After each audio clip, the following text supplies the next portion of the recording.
All right, coming to you live from Music City, USA, aka Nashville, Tennessee.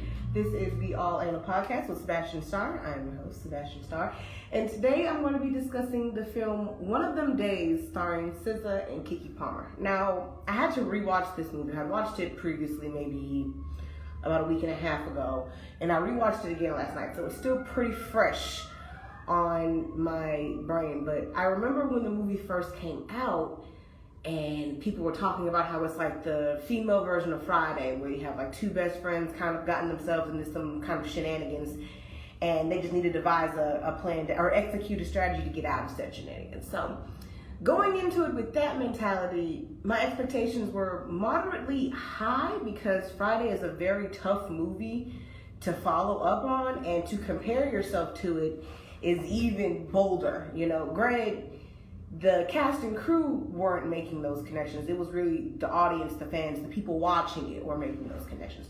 But I think, after a while, they started to make those connections themselves and kind of just play into that idea. With the obvious similarities, you have two best friends, one who's taking things pretty seriously and the other one who's just kind of goofing off.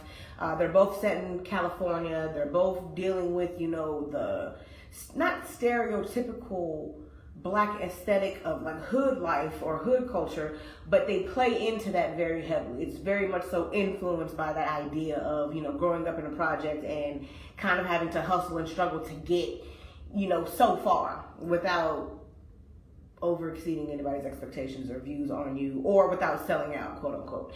So it kind of plays into all of those ideas. Obviously, the biggest difference is we're not dealing with two individuals who are dealing with terrible, terrible people. They're just finding themselves in really unfortunate circumstances and trying to maneuver through life regularly.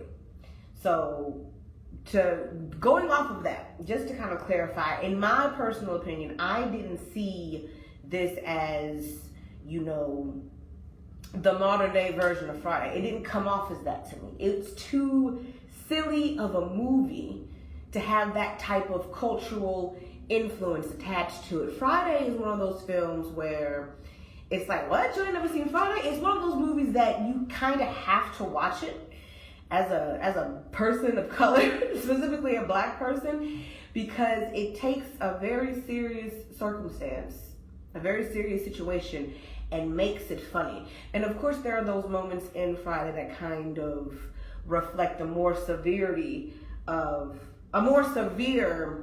type of circumstance situation, living in that type of environment. But for the most part, that's pretty much all it is. You found yourself in a very dangerous situation and you have to figure out how to get out of it. One of them days isn't so much a dangerous situation, but like I said, an unfortunate situation. The only time their life really comes in danger is right at the very end. And I'm going to go through the whole movie with everything involved in detail.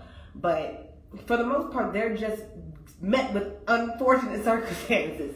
That's primarily what they're dealing with. And it is a kind of case where, you know, it's one bad thing after another, after another, after another. But that's how most buddy comedies work. That is pretty much the entire foundation of all buddy comedies, is that it starts off with one thing and then it just gets worse and a little worse and a little worse and a little worse until eventually it becomes so bad that the buddies stop becoming buddies, but because of how bad it's gotten, they revert back into being buddies. So that's pretty much how that whole foundation sets up and how it works. So with that being said, let's just dive into the premise of the movie. So really quickly, I want to run off the cast. We have the main characters, KeKe Palmer and SZA. Their characters are named Drew and Alyssa. We have the neighborhood candy lady. Her name is Mama Ruth. So she's like the lady where everybody comes to get snacks and stuff like that. We have the homeless person, who's played by Cat Williams. His character's name is Lucky. We have Keyshawn, who is Alyssa or SZA's partner, boyfriend, whatever you want to call it. Bethany, who is the new white tenant of the housing project where they all live at. Bernice, who's like the neighborhood bully, so she would be like the Debo in this equation, but obviously very, very different. I will explain to you why. You have King Lolo, who is the head honcho gang mafia boss. guy. So he's the one guy in the neighborhood that don't nobody ever want to fuck with. And then you have Maniac, who is KeKe Palmer or Drew's love interest. So start from the very beginning. We get, you know, the beautiful skyline of Los Angeles, right? Or California, whatever city they're in California. And you have KeKe Palmer, she's at work. She's working as a waitress in this like diner, this very like mom and pop shop. Very, you know, contemporary, clean. She knows all of the customers and patrons by name. They talking to her very casually, very at home like. And then, you know, in the back, she's dealing with her employees, kind of helping them savage through the day. So she's in complete and total control at this diner. She gets off work. It's 7 o'clock in the morning. SZA or Alyssa comes and picks her up, and they exchange a couple of words. Very casual, girl, how was the day, blah, blah, blah, whoop-de-whoop, and they drive on home. They get to their apartment complex, which I believe they refer to as the Jungle or the Jungles, whatever. They get there, and they get to their apartment complex, and Drew goes into the Candy Lady house. Her name is Mama Ruth. She goes in there and buys a big carton of orange juice and a couple of snacks. In walks this nigga who goes by the name of Maniac. And they really tried,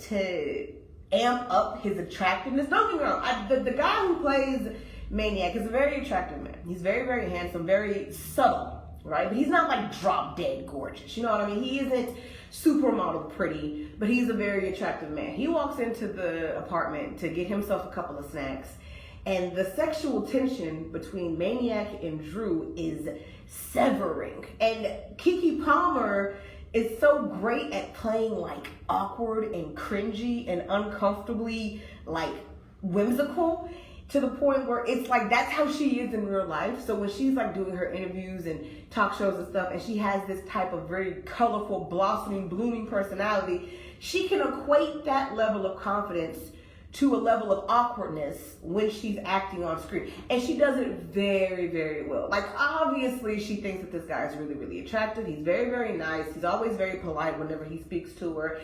And he just makes her super duper nervous. So she doesn't really know how to react to whenever he comes into her vicinity. But the Candy Lady was like, girl, what the fuck is going on between y'all? And she was like, man, look, I ain't finna blah, blah, blah, blah. And the Candy Lady's like, okay, but, you know, I know what I saw, so I'm just saying. So Drew gets her snacks, and she goes upstairs to her and SZA's apartment. In her and SZA's apartment, there are sneakers all over the place. Why? Because Alyssa's boyfriend, Keyshawn, just leaves his shit everywhere. And Drew was like, he needs to start chipping in or something around. He can't just be staying here rent free and blah, blah, blah. He comes out of their room wearing Drew's robe, going into the refrigerator to drink out the carton the orange juice that she just bought, and had the audacity to say, can y'all keep it down, man? It's too early in the morning for y'all to be making all this noise. We all live together. We need to be more considerate. And KeKe Palmer looking at him like, you got some fucking nerve to come at me sideways. But Alyssa, who is digmatized, unfortunately, is kind of just like, be nice, be nice, be nice, whatever. You know, the thing that most girls do when they know their boyfriend ain't shit, but they also don't want to break up with them at the same time. So Drew goes into her room. She gets comfy. She lays down. She goes to bed. There's a knock on the door. It's their landlord. He's saying, where's the rest of my rent money? She was like, I gave it to Alyssa this morning and she gave it to you. What are you talking about? And he was like, no, I didn't get any money from y'all. If y'all don't have it by 6 o'clock. He said, if you don't have my rent money by 6 o'clock, you're going to be out on the street. So immediately we have our conflict. Drew goes into Alyssa's room, says, hey, what happened to the rent money? She was like, oh, I gave it to Keyshawn. He dropped it off this morning. And she was like, no, the fuck you didn't. Give our money to your boyfriend. They turn around, that nigga is gone. All of his shoes gone off the floor. Everything's gone. And they're looking around like, no, the fuck he didn't. So now it's game time. Now they gotta go change clothes, get ready, and go out and look for him. While they're trying to figure out where he went, because he left his phone at the apartment and they can't break into it, so they're gonna go downstairs and see if they can get someone to break into it. While they're going downstairs, the landlord, who just threatened to evict them and kick them out, is moving in their new white tenant. Her name is Bethany. She is the little sister from Euphoria. Rue's best friend, Cassie's little sister. I can't remember what her name is, but that's who that is. I'm pretty sure that's Judd Apatow's daughter. I'm pretty sure that's Judd Apatow's daughter. But anyway, she's moving in. The landlord brought her homemade cookies, and she got a dog, and everybody was like, the fuck?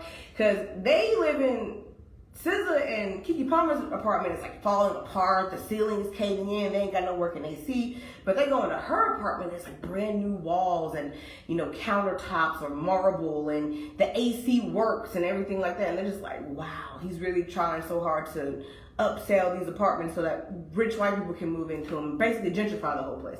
So she's moving in. They're like, welcome to the neighborhood, just to be nice. And she, at one point, you know, invites them back over to her apartment. But they're like, we got something to do today. So they find somebody to break into the phone. They find out that he is with the neighborhood bully, Bernice. And Bernice, first of all, the person who plays Bernice, I'm pretty sure I've seen her before. I didn't write her name down, and I should have. But she has a very tough and intimidating personality, attitude, confidence. Physically, she's very, very petite. And I don't know if that was intentional, but she's smaller than both KeKe Palmer and SZA. SZA is thick, she's curvaceous, she's wide. KeKe Palmer is really, really tall and lean. This girl is like short and stout. She's tiny compared to the two of them. But she had the ability to at some point go around and kick niggas' asses. So she's like this big bad bully of the neighborhood. So they find out that that's where Keyshawn went. And they infiltrate. And she live in like the worst part. If they live in like the jungle, she's living in like the fucking crypts or some shit. Like, so, for example, the walkway from, first of all, they walk into the apartment complex and there's a ball of pulled out weave blowing in the wind called like a tumbleweed, but they call it a tumbleweave, which is supposed to be funny, but it was kind of corny.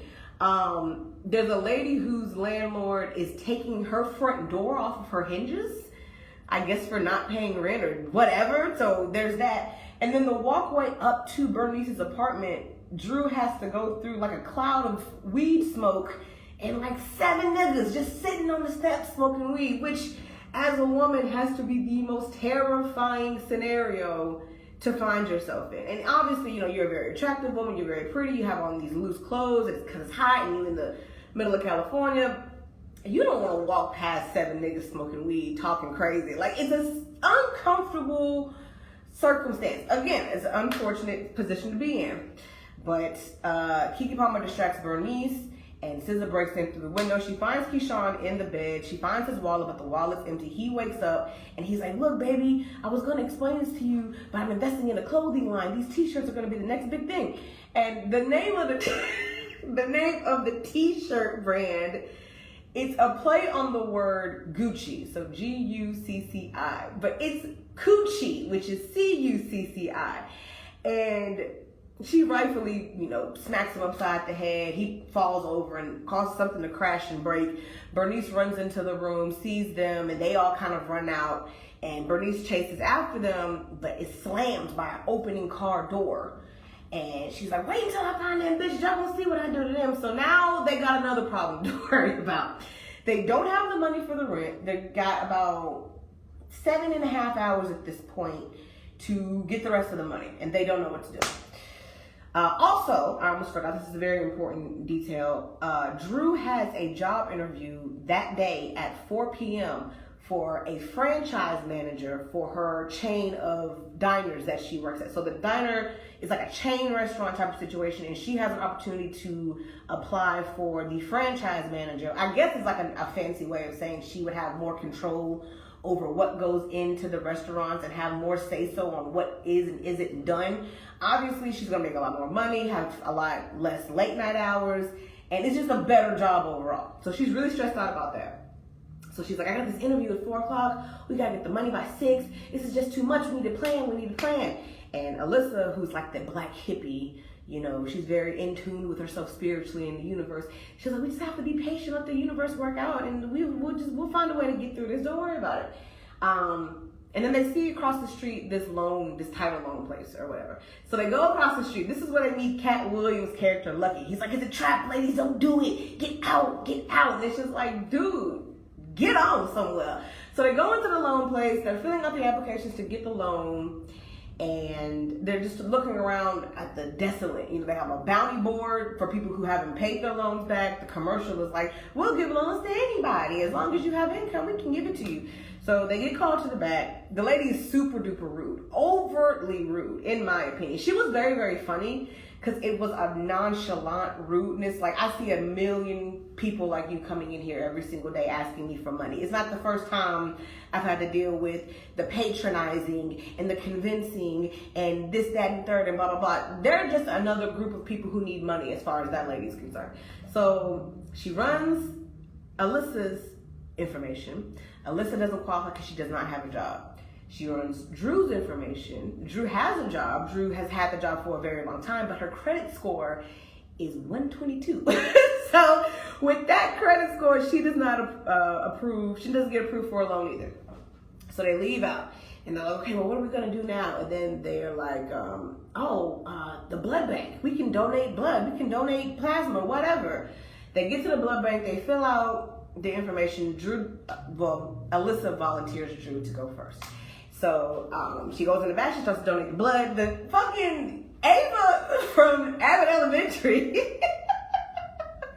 the principal from Abbott Elementary, plays the nurse who's drawing the blood, and she's like, it's okay, I'm a little nervous too, this is my first day. And they're like, what? At some point, Alyssa falls asleep waiting for Drew to get finished. And when Drew's done with the first bag, she asks the nurse, if I donate more blood, do I get more money? And she's looking around like, yeah, do it. So she donates 4 bags of blood, which is like 8 pints, which is way too fucking much. Way too fucking much. She's gray at this point. Alyssa walks into the room like, what the fuck? And pulls the needle out of, oh my God. She pulls the needle out of Drew's arm and her blood goes everywhere. It goes in the nurse's mouth, it goes in her mouth, and then the other 3 bags that she just filled up falls, splats. So now there's blood everywhere. Now it's like a fucking Quentin Tarantino movie. There's blood all, and this isn't that fake, like, mix it up with a little bit of red pigment food coloring, you know, overtly bright red fake ass blood. This is like real deal iron in your system blood. When it hits your skin, it turns brown blood. When it dries up, it looks like shit blood. Like, this is real blood we're dealing with. And they're covered in it. They're covered in it from head to toe. Their clothes are completely ruined. So the head honcho nurse comes in and is like, no blood, no money, but we'll still give you these apple pie vouchers from churches. Y'all can go get something to eat. And y'all can rummage through the lost and found donation bin for some more clothes. So SZA pulls out this bomb-ass, like, metallic gold rusted jumper with like the purple and blue accents. It's a very, very nice outfit. KeKe Palmer got on a super duper bright ass lime green 2-piece with the fishnets around the ass and the cutouts around the chest. It's crop topped and skin tight. I mean, she looks ridiculous in this outfit. Like, it was the most, and it's funny. It really is funny to see the two of them standing next to each other. Because, like, bro, how the fuck did you get here? And it's skin tight. Now, mind you, she just donated 4 bags of blood. She's exhausted.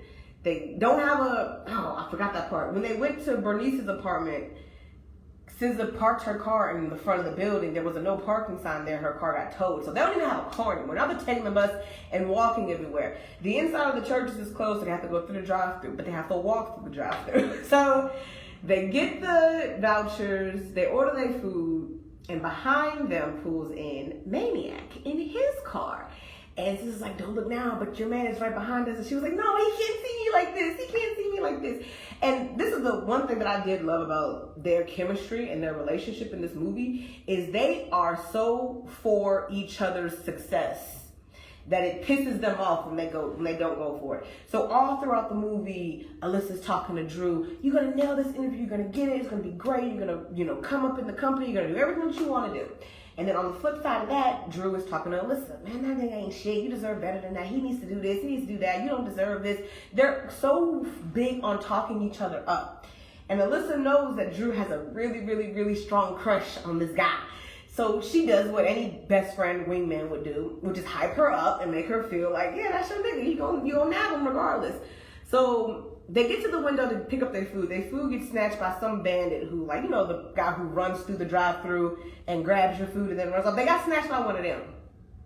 And Maniac is like, man, y'all get in the car. I'll get y'all something to eat. So they get in the car. He orders them some food. They in the car. They eating. SZA, of course, is in the back seat. KeKe Palmer in the front seat. And again, she just donated all of this blood. So she's starving. So the food is smelling extra good. It's tasting extra good. She's feeling herself and she's eating it. And then the nigga go holler out some, damn, is it that good? Let me try some. And she feeds him the food. And you know, like when a nigga like you or you like a nigga and he know that you like him, he'll do some extra shit for no reason. He does that when she, first of all, he didn't even have to ask her to feed him. First of all, don't ask me to feed you because I'm not. You're a grown ass man. Second of all, put your tongue in your mouth. Okay? You're not, no, I'm not gonna play this game with you. So, and SZA in the backseat.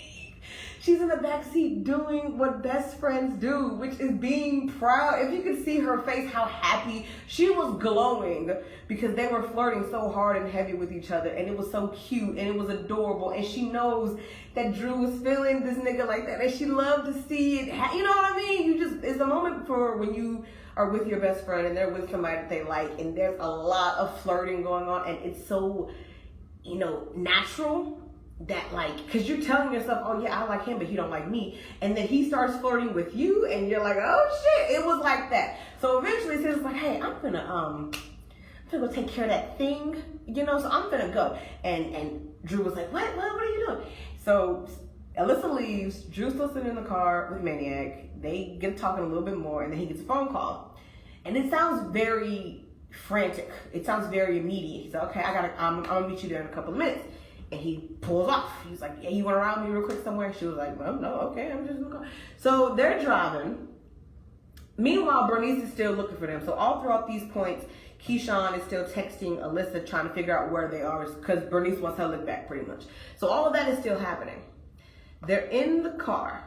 Drew and Maniac are in the car. She get a kick under her seat and looks down, and there's an axe, like chopping up wood, axe underneath her seat. And immediately, red flags, alarm bells. She starts to get a little nervous. She's like, so why do they call you Maniac? Which is a damn good question. And you never learn his real name, by the way.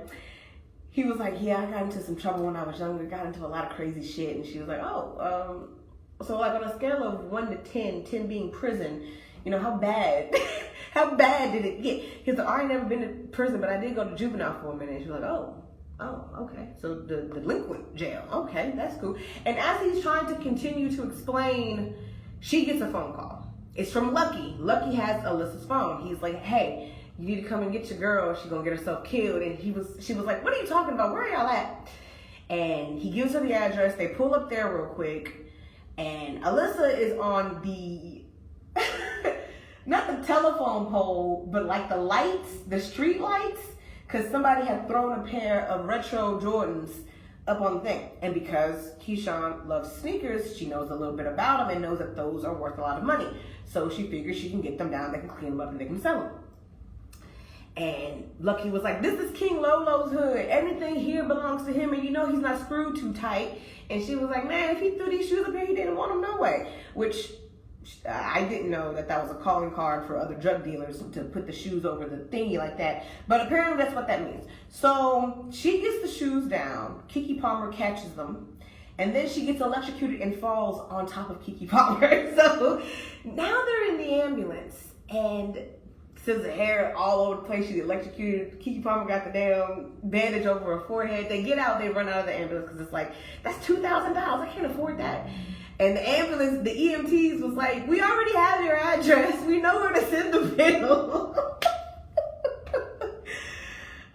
Which it dawned on me after I was watching it again last night for the second time. Ambulances ain't supposed to stop at red light. So they stopped at a red light, which gave them enough time to run out of the car.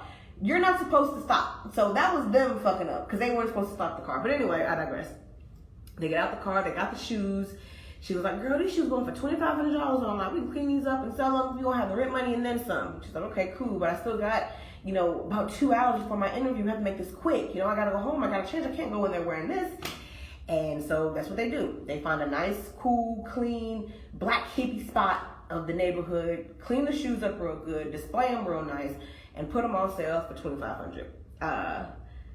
Meanwhile, Bernice is still looking for them. So she found out that they were at the blood bank, and from there went to the churches to find out where they went from there. And now that they were at the church, they ordered some food, but they got nabbed by the food bandit. But Bernice hits him with her car, and then they drive up into the center. They're still looking for him now. And Keyshawn is still texting Alyssa trying to figure out where they are. He's bitch made, he's pumped out, he all up in Alyssa's face on some lovey-dovey shit, but sleeping with Bernice at the same time. And I'll come back to him in a minute. So they find a buyer for the shoes. It's Lil Rel, the comedian Lil Rel. And he, the price was $2,500, but he gets to get emotional and starts crying because she made up some story about them used to being her dad's shoes and how he passed away on a boating accident. And he just kind of finagled it down from 25 to 15, which all they needed was 15, so that's okay. So they get the money for the rent, and it's like 2:45 or 3:45 or something like that. Her interview is at 4 o'clock, so maybe it is 3:30 or something like that. I don't know. But she only got a very short amount of time to get ready. So they fix her hair up. They put on a blazer Lucky gave her to cover up the fishnets and cut out parts of the crazy ass lime green jumpsuit that she's wearing. And she gives her one last pep talk. Alyssa give her one last pep talk before she goes in. She goes into the interview. She kills the interview.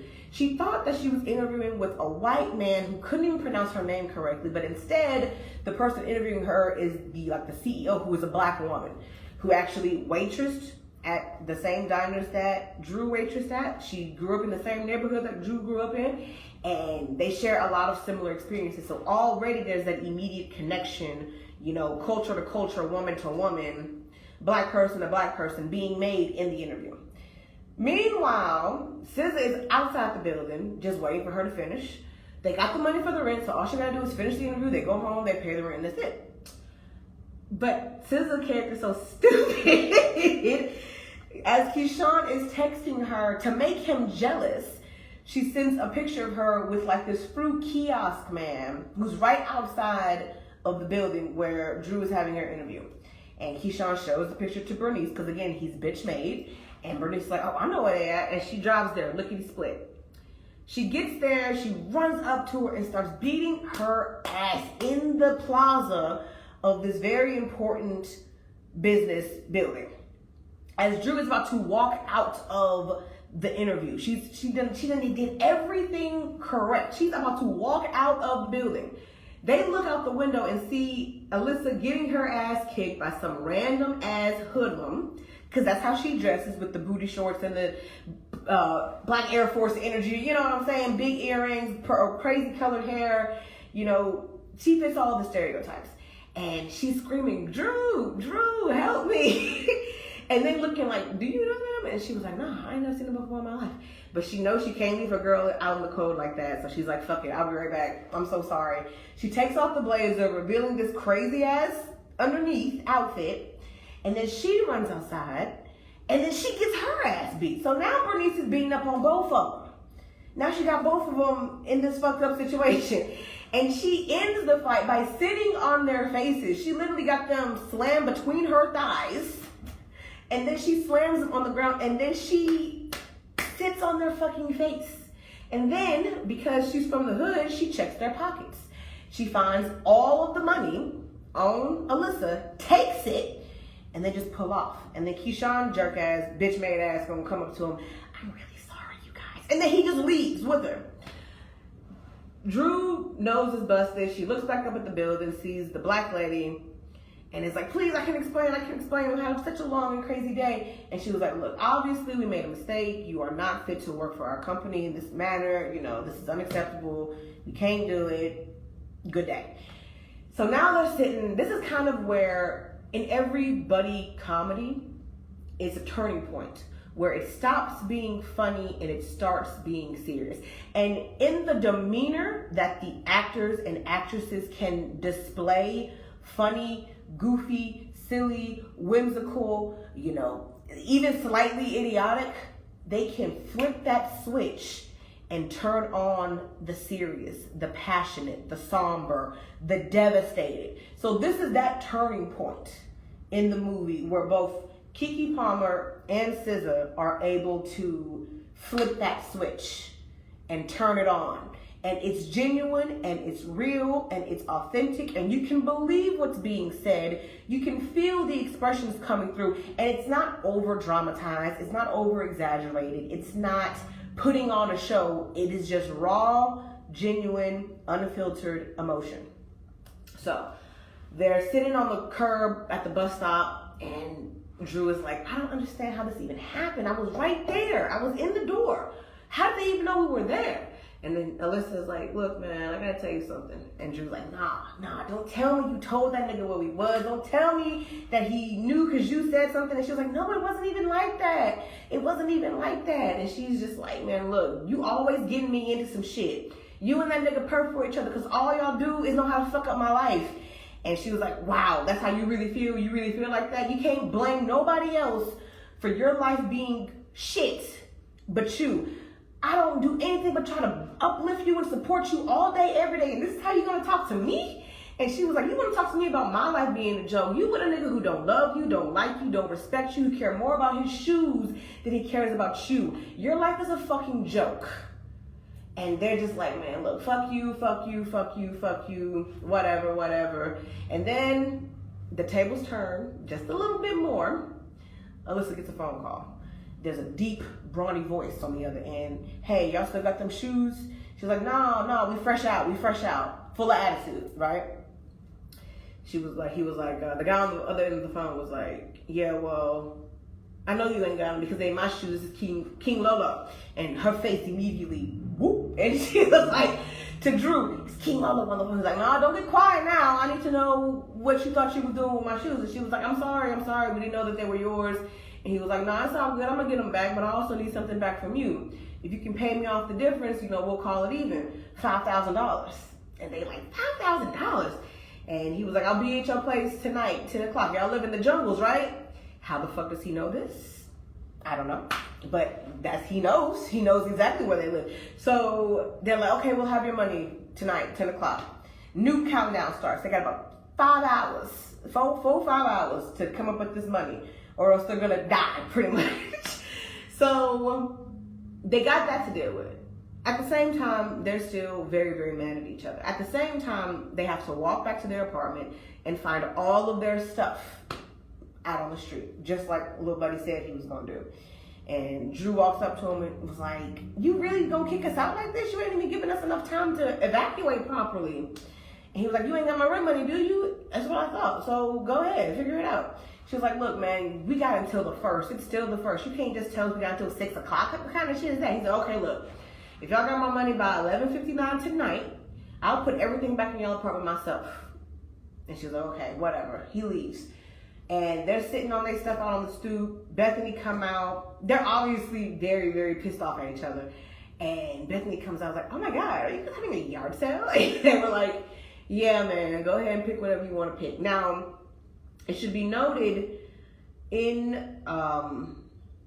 this part of the movie that, well, it should have been noted at the beginning of the movie, but SZA's character, Alyssa, is an artist. She paints paintings, big, beautiful, like, canvases of, like, portraits and, artistic shit. You know what I'm saying? She's a hippie. So in addition to all of their stuff being thrown out was all of Alyssa's paintings. So as Bethany is going through their stuff, she sees one and it's like, oh my God, this is beautiful. How much do you want for this? And immediately, without missing a beat, Drew was like, that's $300 right there. She's like, okay, $300, sold, you got it. You guys want to come? Well, she was like, nah. KeKe Palmer was like, what about that whole Prosecco with your pals thing that she was talking about earlier? Can we come up to your apartment? We can talk to you more about it. And she was like, sure, go ahead. And so she buys the painting from Drew and Alyssa. She hangs it up in her apartment. And this is where they kind of see all the renovations being done to Bethany's apartment that wasn't done to theirs. And on the money, on the cue, Drew was like, oh, well, if you have any more friends who would be interested in some new artwork, we're having kind of a pop-up event tonight here in the plaza. Invite all of your friends, but keep it kind of exclusive. It's a need-to-know type of situation. Because Bethany got like a whole bunch of followers on her social media platforms because she does marketing for a living. And in a matter of hours, in like 2-3 hours, because they had about 4 before Lil Buddy was gonna pop up. It was 3. It was 3 because they started the countdown at that moment. So in 3 hours, Drew manages to put together immediately this beautiful artistic pop-up with all of their furniture, because it was out, they weren't in their apartment no more. So they used all of their furniture just to kind of scatter around the plaza part of their apartment complex. And this is one of my favorite parts of the movie because it really shows how their community was able to come together on such short notice, which is something notorious that Black people do. I remember, I'm going to pause the story. I remember being in school, and the class that I was in school with, the class that I was coming up with, we would have these spontaneous parties all the time. Like, it wouldn't be no pre-planning involved. We would just get in a group chat or a text message thread or whatever and say, hey, so-and-so is getting together to do this. Can anybody else contribute in any kind of way? And somebody would be like, oh, I'll bring cups, or I'll bring drinks, or I'll bring fruit, or I'll bring snacks, or I'll bring the meats, or I'll bring this. And then everybody just comes together and does it. This kind of felt like that moment to me. You got the neighbors helping, set up the furniture so it looks presentable. They're setting up her artwork. Since all of their stuff is outside anyway, they just grab some clothes, change into them, get freshened up real quick, get dolled up, get pretty. They got lights and food and drinks and music, and it's like this big ass block party, and they planned it all in 3 hours. Not even 3 hours, less than 3 hours. And in addition to that, they sell all of Alyssa's artwork and make over $52,000. Probably even more than that, because most of that was through like Venmo and Cash App and PayPal and shit. The rest of it was in cash. So they probably made even more than that and just had this huge come up. So, they kind of rekindled their friendship. They're back on good terms. They're coming together. It's that moment when they recollab, basically. But now it's like getting down to the wire. It's almost 10 o'clock. King Lolo pulls up. And this plaza is clustered with, oh, wait, I'm sorry. One more thing I forgot. Before King Lolo shows up, the lady who interviewed Drew for her interview, and her name was Shayla, pops up at the pop-up. Because she, it's a word of mouth. So, you get in your ear that there's a show going on. You want to go see what it's all about. And so she just went. And she was like, you put all of this together? And she was like, yeah, I was doing it for my best friend over there.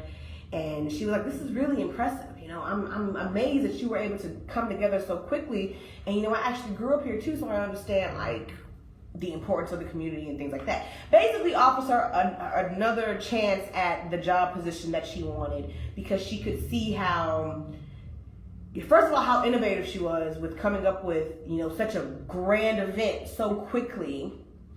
2, the way that she put on for her friend, for her community, for the people that she cares about, shows, compassion and humanity, and again, she was the best qualified person for the job. So she offers her another chance at the position. She takes it, of course, things are starting to turn around a little bit. Now we get to the part where King Lolo shows up. King Lolo shows up and he was like, bitch, where's my money? Where's my bread? Where are my chips? And SZA's like, okay, stall for me. She's like, what the fuck do you mean stall? We have the money. Let's just give it to him so we don't die. And she was like, look, if we do this, we're going to be right back where we were when the day started. I don't want to fall back. I want to keep moving forward. So just trust me. Stall him. I'll be right back. So that's what KeKe Palmer does. He pulls out his gun and she's like, what you going to do, man? You going to shoot me in front of all these people? And he fires it one time in the air. Everybody scatters who hadn't scattered already. And she's just standing there looking scared as shit. And then SZA hollers out, hey, bitch, this is a distraction. Get out of there. And she hits him. And they run. They take off running. They go, hide, duck, and dodge. He's getting close so he can feel him breathing. You know what I mean? All that crazy shit. And a car pulls up. And they were like, we've been looking for you. Don't move. And he's like, you're never going to take me back. And he dips out, and then the car drives off. So they go back to their apartment, which thankfully the locks hadn't been changed, so they were able to access it, even though it is empty. But who's in the apartment but Keyshawn, who has candles lit everywhere, and he's trying to apologize to Alyssa for the whole Bernice thing, and he's trying to tell her that he wants to get back with her and start over because Bernice is really scary, and he's such a bitch, and all this other shit. And then, out of nowhere, King Lolo, boom, boom, boom, kicks down the door. He walks in. Bitch, you thought this was a game? Let me show you what happened to bitches who fuck with me. And they're all scared. They're all three scared as hell. Keyshawn, goofy ass, gonna holler out. So this isn't even my apartment. I don't even know these people. Further proving the ain't shit stereotype of the kind of person that he is. He slams the door, and a piece of drywall, because again, their apartment is raggedy, falls, hits him in the head, and knocks him out. Now, I don't know if drywall is really that heavy or hard to do that, but I'm going to assume, for the sake of the movie, that it is. So, he gets knocked out, but he knocks one of the candles over, and it sets fire to whatever was left in the apartment. I think it was like carpet or blankets or something like that. And they're trying to put it out. It doesn't work. They run to the back room because the front door is blocked. And, you know, they're in the room. Smoke's filling up. They're scared. And they just look at each other like, look, man, I'm so sorry about everything that I've done to you today or everything that's happened. And they just basically take accountability for the other person's life being unfortunate. Because whether they want to admit it or not, they did have some type of play into that unfortunate happening to the other person. And they want to know that, you know, no matter what happens, I'm here for you. I love you. You're my friend. And it's you and me against the world. And that's kind of where they ended. Smoke's cleared up, or Smoke's filling up the room very, very quickly. They hear a banging and a scraping and a punching noise. And then the door flies open and it's the fire department. And they're like, oh, thank God, it's the fire department. So the firefighters get all of them out of the house. As Keyshawn and Alyssa are going downstairs, he's saying to her, like, look, baby, we can just try again. I think I might actually love you. And she was like, look, just stop, okay? I'm done. I deserve better. You don't love me. You don't like me. You don't respect me. Basically repeating KeKe's Palmer words verbatim. Because now she's seen it. It's one thing to be told it. You were put in several instances in the last couple of hours that prove that to you. So now you see it. Now you've experienced it. Now you realize it. It's over with. We're done so. So KeKe Palmer sees that. And she's like, good for you, girl. You finally got rid of that ain't shit ass dude. Meanwhile, the firefighter is taking off his gear, and who the fuck is it but this nigga maniac? So it turns out the reason why he had the axe underneath his car seat is because he is a full-time firefighter and has been since he got out of the juvenile delinquent program. They sent him from the juvenile hall to the firefighters academy, and he's been a firefighter ever since. So he's been doing this for a couple of years, couple of decades. I think both being 30 or whatever, how old he is. So she's very, you know, awed with that. Like, what? You're a fighter. You know how firefighters are. So that's all, you know, green flags and A pluses. And he's like, y'all don't worry about y'all apartment. Y'all gonna get a great insurance claim. You know, the landlord is gonna have to pay all types of, you know, damage fees and things like that because he violated all these codes and blah, blah, blah, blah, blah, all the professional shit. And he was like, damn, I just pulled you out of a burning building and you still look fine as hell. And she was like, oh my God. So, you know, they end up getting together without like doing that whole corny kiss shit that they do at the end of some comedies where they got to make out or whatever.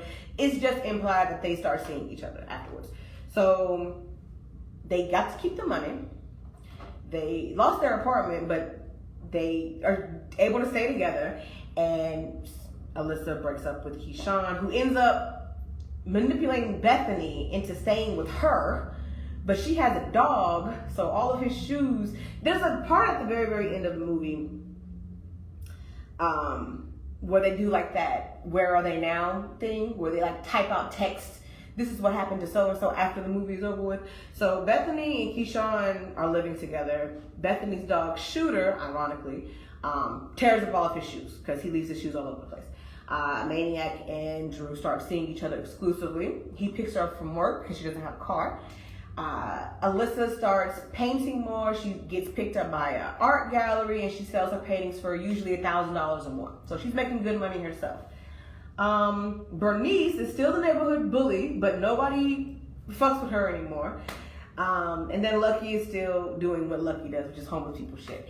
Now, the final clip of the movie is Drew and Alyssa in the plaza of their apartments, and they're drinking what is a hot Cheeto martini, which apparently when they were little, that's something they would say to each other when it was cause for a celebration. When something good happens, they say, let's get the hot Cheeto martinis or whatever. But they never actually drank it. So this is them making the drink, drinking it together, and just, again, being cool, cordial, and casual with each other. So that was the entire movie in a nutshell. Now, where I put this movie on a scale of 1 to 10 is based on a couple of different things. The first thing is how funny it actually was. And yes, it was, oh my God, one more thing. I completely and totally forgot. So, and this is kind of the big plot twist. So I'm so sorry that I forgot this. The car that pulls up for King Lolo, when they get out of the burning building, he's escorted down by the fire, because he was still in the apartment too when it caught on fire. And he's arrested by the people from the title loan place, because when they were there filling out the applications earlier, on that wall of bounties for people who had delinquent payments on their loans, his picture was on it. So Alyssa, or SZA's character, remembered seeing his face on that billboard, and she still had the number for the title loan place, so she called them and said, hey, this guy is here, you know, and they came and they arrested him. So SZA's entire premise was just letting things go with the flow. The workings of the universe will come in our favor. All we have to do is just sit back and let the universe do its whole thing. Where Drew was like, I have to have everything planned out. This is how I'm going to do. This is what I'm going to do. This is what I'm going to do, etc. That was the turning point where they kind of switched personalities. So Drew planned the pop-up event, but it was very spur of the moment. It was spontaneous. It wasn't a pre-planned idea. It was just an idea that she thought of and ran with full force, which is unlike her. And then for Alyssa to have a strategic plan on how to get this guy away from them, she never would do anything like that either. So it kind of showcases how they've influenced each other since the day began versus where it was now. So now that I've said that, that's the end of the movie. So on a scale of 1 to 10, how funny I thought this movie was. I thought the movie was hilarious. I thought KeKe Palmer and SZA had great chemistry. I thought the lines that they went back and forth with are very, very funny. And in a similar sense that KeKe Palmer is really good at playing goofy, silly, whimsical, SZA is a very genuine. I didn't feel like she was acting. I felt like if I hung out with SZA for a day, that's how she would move, that's how she would speak, that's how she would navigate her life, that's how she lived. She was living as herself, playing this character. So I think they casted it perfectly. I was very convinced by both of their performances because I feel like that's who they are in real life. If they weren't SZA and KeKe Palmer, they would be Drew and Alyssa living in California as roommates, doing shit like that on a regular basis. I thought that all of the surprise pop-up guests were really, really funny. I thought that every other person played their role well. With all of that being said, however, I don't see this as an immediate reflection of, again, a Black culture film, but rather it's much more comedic than that. It's way funnier on the surface than something deep and profound and moving. And even in the moments where it was deep, profound, and moving, it was still very much, it was convincing and it was believable, but there was still those touchy moments of, this is just supposed to be a funny movie. You're not supposed to take it super seriously. But I enjoyed it. I enjoyed it enough to when I watched it the second time, I laughed as hard as I did the first time I watched it. It's not overtly sexual. It's not super graphic. It is extremely explicit. It's extremely explicit, which I can appreciate that because I'm a very explicit person. And, you really don't have a lot of that coming from women too much because it's seen as, unladylike and rude and all this other stuff. But I appreciated it. And I just thought it was really, really funny. I thought it was a good movie. I give it a strong, 8 out of 10 overall. The only thing that I think could have made it a little bit better is if you had maybe an extra 15 to 30 minutes to kind of let some things drag out. I think the chase sequence with King Lolo, Drew, and Alyssa could have been a little bit longer. Just a little bit. He caught up to them very, very quickly. They didn't hide for that long, and it wasn't as, anxiety-inducing as it should have been. I think more scenes with the white neighbor Bethany would have been cool because she's only in the movie for maybe 10 or 15 minutes. But the scenes that she were in, they were all really, really funny.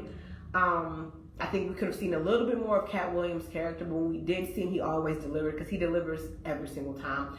I think we could have seen a little bit more with Bernice's character, but once she was done, once she beat them up and took their money, that was pretty much the last we've seen of her.